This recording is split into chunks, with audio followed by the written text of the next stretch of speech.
अहिले हेटौडा कपडा उद्योगमा चल्न थालेको मेसिनको यो खटखट आवाजले धेरै नेपालीहरूलाई एउटा आशा थपिदिएको छ। कुनै बेला हेटौडा कपडा उद्योगमा 1800 जनाले डाइरेक्टली र इन्डाइरेक्टली काम गर्थे। तलब बाँड्न नै 2-3 दिन लाग्थ्यो। महिनाको अन्तिमतिर तलब रिलिज हुँदा पुरै हेटौडा बजार तात्थ्यो। अझै दशैंतिर त फ्याक्ट्रीका कर्मचारीहरूले 30-30 मिटर कपडा पाउँथे अनि हरेक परिवारको घर घरमा गाउँ-गाउँमा चाहिँ नेपाली कपडाहरू लाउन पाउँथे। हेटौडा कपडा उद्योगको बारेमा त्यहाँका एक्स इम्प्लोइ प्रकाश पौडेलले हेर्ने कथालाई सुनाएको कथाहरू हुन् यो फ्याक्ट्रीको लागि चाहिने र मटेरियल्सहरू पनि नेपालमै उत्पादन हुन्थ्यो र फाइनल प्रोडक्ट यानी कि कपडा चाहिँ देशैभरि बिक्री हुन्थ्यो र इन्डियासम्म पनि पुग्थ्यो। जे होस्, राजा वीरेन्द्रको पालामा सुरु भएको यो फ्याक्ट्रीले इयरली 1 करोड 11 लाख मिटरसम्म कपडा उत्पादन गर्थ्यो। यति कपडाले झन्डै 31 लाख जनालाई चाहिँ फुल ड्रेस सिलाउन मिल्थ्यो किनकि आजभन्दा 25 वर्ष अगाडि नै यो फ्याक्ट्री बन्द भयो। आखिर किन? यसको हिस्ट्री, राइज र फलको बारेमा त हामी कुरा गर्छौँ नै, तर एउटा राम्रो कुरा चाहिँ बालेन सरकारकै पालामा आइपुग्दा नेपाली सेनाले अहिले यो फ्याक्ट्रीको मेसिनहरूलाई मर्मत गरेर टेस्ट प्रोडक्सन चाहिँ गरिसक्यो। अहिले हामी हेटौडा कपडा उद्योगमै गएर त्यहाँको ग्राउन्ड रिपोर्ट चाहिँ ल्याउन सकेनौँ, तर आजको भिडियोमा हामी यो फ्याक्ट्रीमा रिसेन्ट प्रोग्रेसहरू के भइरहेछन्, अब सरकारको प्लान के छ, 25 वर्षदेखि थन्किएको कपडा उद्योगले अहिलेको टाइम र मार्केटसँग कम्पिट गरेर साँच्चीकै कमब्याक गर्न सक्ला कि नसक्ला, यो फ्याक्ट्रीलाई च्यालेन्जेसहरू के छ र अपर्च्युनिटिजहरू के छ, अनि मोस्ट इम्पोर्टेन्टली तपाईँ हामीले कम्प्लिटली मेड इन नेपाल कपडा लगाउने सपना पुरा होला कि नहोला। आजको भिडियोमा चाहिँ हामी यो सबै कुराहरूको आन्सर खोज्दैछौँ। Let's go.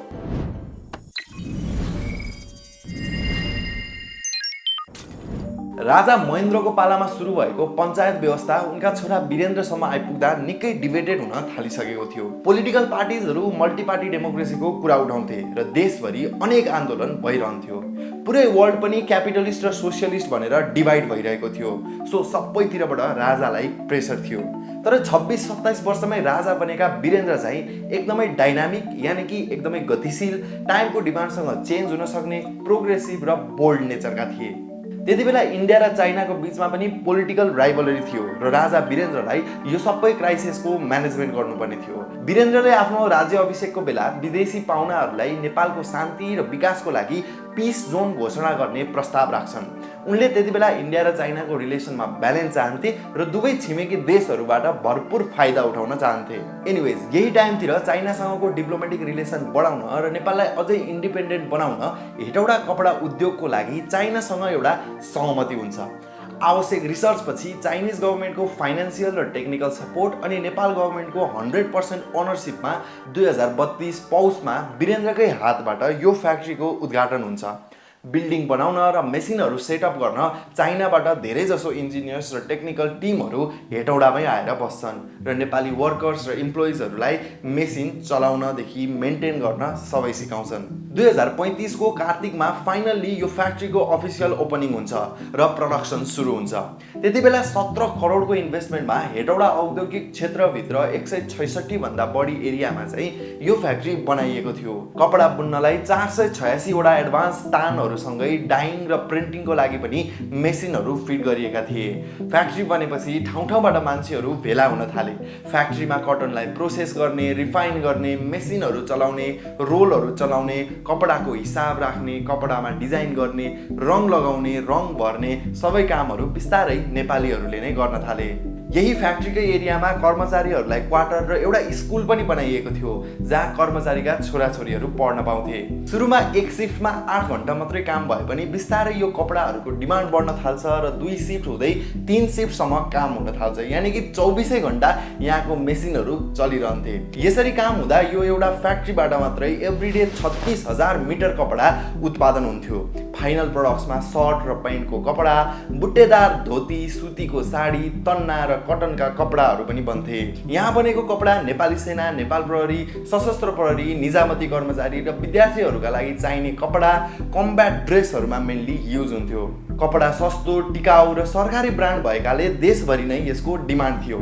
यो फ्याक्ट्रीले इन्टिग्रेटेड प्रोडक्सन साइकल नै बनाएको थियो, यानी कि र मटेरियल्सदेखि फाइनल प्रोडक्टसम्म सबै नेपालमै उत्पादन हुने। पश्चिम नेपालको बाँके, बर्दिया, दाङ, कैलाली र कञ्चनपुरका किसानहरूले फलाएको कपास र बुट्टोलमा बनेको हाई क्वालिटी धागो यहाँ आइपुग्थ्यो। हेटौडादेखि टाढा कैलाली र कञ्चनपुरका 5000 हेक्टरमा कपास खेती हुन्थ्यो। यसरी आफ्नै र मेटेरियल्स युज हुँदा हेटौडा कपडा उद्योगले वार्षिक करोडौँको आम्दानी गर्न थाल्यो। पहिलो 19 वर्षसम्म हेटौडा उद्योगको निरन्तर नाफा हुन थाल्यो र यसले बिस्तारै नेपाललाई कपडामा इन्डिपेन्डेन्ट बनाउने बाटोमा हिँड्न थाल्यो। ओभरअल गाउँका किसानदेखि लिएर त्यहाँका कर्मचारी, पुरै हेटौडा बजार र इन्टायर कन्ट्रीलाई नै यो फ्याक्ट्रीले फाइदा पुर्याउँदै थियो। ओहो, भने पछाडि हाम्रो बुवाहरूकै टाइममा यस्तो मजाले चलेको यस्तो राम्रो फ्याक्ट्री आखिर हाम्रो टाइमसम्म आइपुग्दा चाहिँ कसरी यस्तो भूत बङ्गला जस्तो भयो त? त्यति बेला नै यस्तो हाइटेक मेसिनहरू भएको फ्याक्ट्री अहिले चाहिँ कसरी कवाडी जस्तो बन्यो?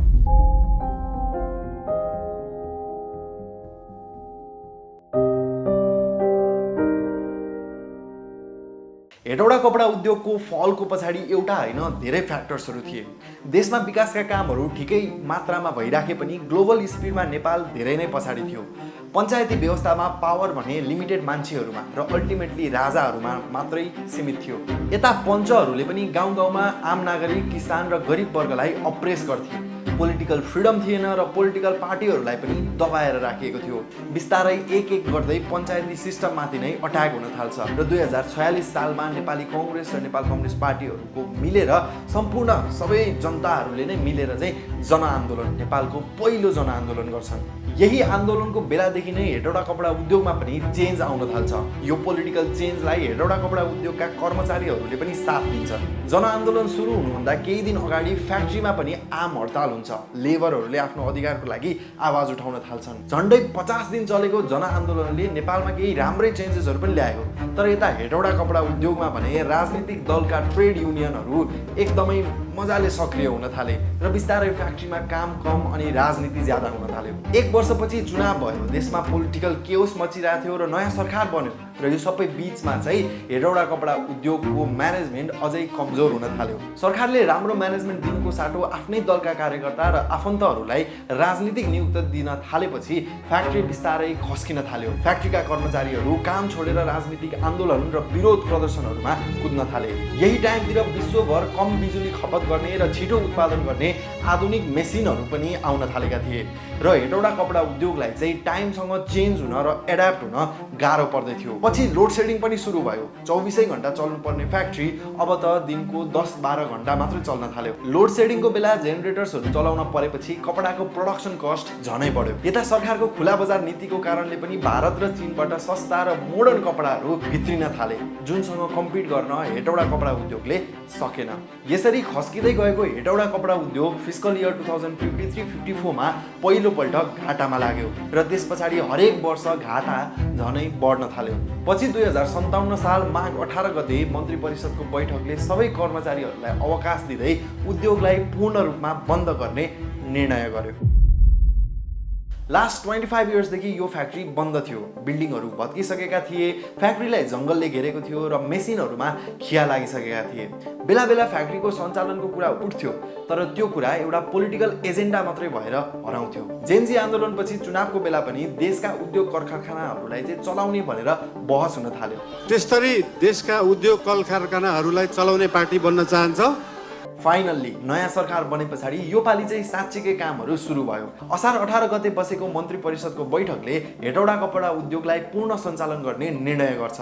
नेपाल सरकारकै सहसचिवको अन्डरमा एउटा स्टडी कमिटी गठन भयो र केही टाइमपछि यो कमिटीले फिल्डको स्टडी गरेर उद्योग मन्त्री गौरी कुमारी यादवलाई त्यहाँको रिपोर्ट बुझायो, जसमा पुराना मेसिनहरूलाई पूर्ण मर्मत गरेर फेरि चलाउन सकिन्छ भनेर मेन्सन गरिएको थियो। इनिसियल फेजमा टेस्ट प्रोडक्सनको लागि 33 लाख रुपियाँ बजेट पनि छुट्याइयो र नेपाली सेनासँग कोअर्डिनेट गरेर सेनाको टेक्निकल टिमलाई त्यहाँ खटाइयो। सेनाले टेस्ट प्रोडक्सनको लागि चाहिने कच्चा पदार्थ, कपास, धागो आदि खरिद गर्यो र सँगसँगै पुराना मेसिनहरूको मर्मत र क्यालिब्रेसन पनि गर्यो। वर्षौंदेखि अँध्यारो भएको हेटौडा कपडा उद्योगमा फाइनल्ली बत्ती जोडियो अनि बत्ती बले पछाडि दिन रात त्यहाँ काम भयो र 40 दिन पछाडि फाइनल्ली टेस्ट प्रोडक्सन सुरु भयो। यो एउटा टेस्ट मात्रै थियो, वर्षौंदेखि थन्किएका मेसिनहरूलाई फेरि चलाउन सकिन्छ कि सकिँदैन भन्ने टेस्ट, र यो टेस्ट सक्सेसफुल भयो। ओके, भनेपछि अब त्यहाँ के काम हुन बाँकी छ त? अनि सरकारको प्लान चाहिँ के छ यो फ्याक्ट्रीलाई लिएर? खासमा अहिले केही मेसिनहरू मात्रै चलाउन थालिएको हो, तर फ्याक्ट्रीमा टोटल 486 वटा लुम अथवा तानहरू छन्। कटनलाई रिफाइन गर्नेदेखि फाइनल कपडामा डिजाइन गर्ने सम्पूर्ण खालको मेसिनहरू छन्। सो अब यही पुराना मेसिनहरूलाई पर्मानेन्टली चलाउने हो अथवा चाहिँ नयाँ टाइमसँग एकदमै रेलिभेन्ट हुने खाले मेसिनहरू किन्ने हो, अनि कति इन्भेस्टमेन्ट लाग्छ, कति ह्युमन रिसोर्सेस लाग्छ, यो सबै कुराको बारेमा एउटा डिटेल्ड डिपिआर भने आउन बाँकी नै छ। तर बालेन सरकारको चाहिँ एउटा एम्बिसियस प्लान नै छ यो फ्याक्ट्रीलाई लिएर। सुदन गुरुङले भने जस्तो नेपाल पुलिसको कपडा नेपालमै बनाउने। सरकारले कपडा उत्पादनको लागि इन्टिग्रेटेड प्रोडक्सन साइकल नै प्लान गरेको छ। अघि हामीले भने जस्तो र मेटेरियल्सदेखि फाइनल प्रडक्टसम्म सबै नेपालमै बनाउने। अहिले सुरुमा सरकारी माग पूरा गर्नको लागि इयरली 26 लाख मिटर कपडा उत्पादन गर्ने लक्ष्य राखिएको छ। नयाँ आधुनिक मेसिनहरू थपेर क्षमता विस्तार गर्ने प्लान पनि छ। इफ सरकारको प्लान अनुसार सबै काम राम्रोसँग एक्जिक्युटेड हुने हो र फ्याक्ट्रीलाई फुल फ्लेजमा चलाउन सकिने हो भने 2-3 वर्षमै नेपालको गभर्मेन्टल अफिसहरूमा चाहिने कपडाहरू चाहिँ नेपालमै उत्पादन गर्न थाल्छ। यदि यो फ्याक्ट्री राम्रोसँग चल्ने हो भने 1200 भन्दा बढीलाई त डाइरेक्टली इम्प्लोइमेन्ट नै दिन्छ र इकोनोमिक एक्टिभिटीहरू त बढाउँछ नै।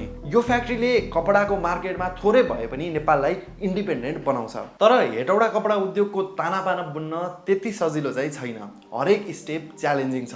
यत्रो ठुलो स्केलको फ्याक्ट्रीलाई कुन मोडलबाट चलाउने? पीपीपी मोडल यानि कि प्राइभेट पब्लिक पार्टनरशिप मोडल वा कम्प्लिटली सेनालाई नै जिम्मा दिने भन्ने कुरामा पनि ठुलै डिबेट छ। यदि प्लान गरे जस्तो इन्टिग्रेटेड प्रोडक्सन साइकल यानि कि सबै सामान नेपालमै उत्पादन गर्न नसक्ने हो भने र मेटेरियल्सको लागि फेरि इन्डियासँगै डिपेन्डेन्ट हुन पर्यो, र यदि सबै सामान नेपालमा उत्पादन गर्ने प्लान हो भने हेटौडा कपडा उद्योगसँगै बुटवलको धागो कारखाना र गाउँ गाउँमा कपास खेतीलाई पनि प्रमोट गर्न जरुरी छ।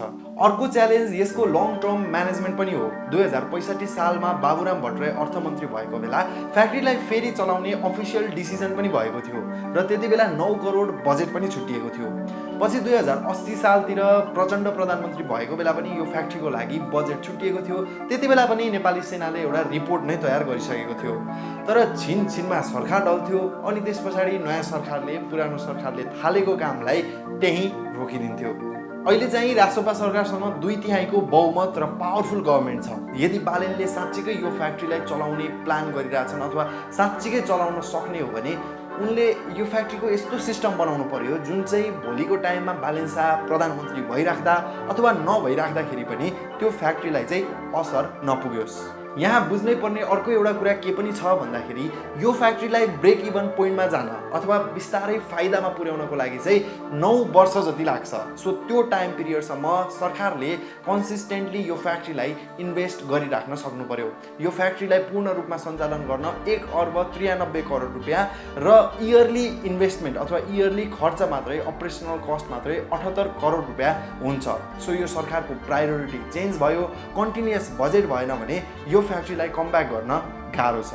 यो सबै त हाम्रो इन्टरनल कुराहरू मात्रै भयो। अहिले मार्केट पनि सजिलो छैन। कुनै बेला चाइनाले नै दिएको मेसिनहरूबाट सुरु भएको यो फ्याक्ट्रीले अब चाहिँ चाइनाकै कपडासँग कम्पिट गर्नुपर्ने अवस्था आएको छ। सो फ्याक्ट्री चलाउनको लागि एडभान्स टेक्नोलोजीसँग सँगै स्पिड पनि चाहिने हुन्छ। एनिवेज, अहिलेलाई हेटौडा कपडा उद्योग कमब्याकको तयारीमा मात्रै छ, तर यसको रियल च्यालेन्जेसहरू भने आउन बाँकी नै छ। बालेन सरकारको यसमा राम्रो इन्टेन्सन देखिन्छ। अब कन्सिस्टेन्टली काम हुन्छ कि हुँदैन भन्ने कुरा मात्रै हो। पहिला जस्तै यो फ्याक्ट्रीलाई गफमा मात्रै चलाउने काम चाहिँ नहोस्, लङ टर्म प्लानिङ र प्रोपर एक्जिक्युसन होस्। हाम्रो लागि त जसले जसरी चलाए पनि, जसरी कपडा बनाए पनि, जसरी म्यानेजमेन्ट गरे पनि हामीले चाहिँ प्राउडली मेड इन नेपाल कपडा लगाउन पाइयो भने भइहाल्यो त। ओके, आजको भिडियोमा यति नै। अब देशमा के भइरहेछ, किन भइरहेछ, कसरी भइरहेछ, राम्रो भइरहेछ, नराम्रो भइरहेछ, यो सबै चिजको बारेमा हामीले तपाईँहरूलाई कन्टिन्युअसली कन्टेन्ट दिने नै छौँ। च्यानललाई सब्सक्राइब गर्नुहोला।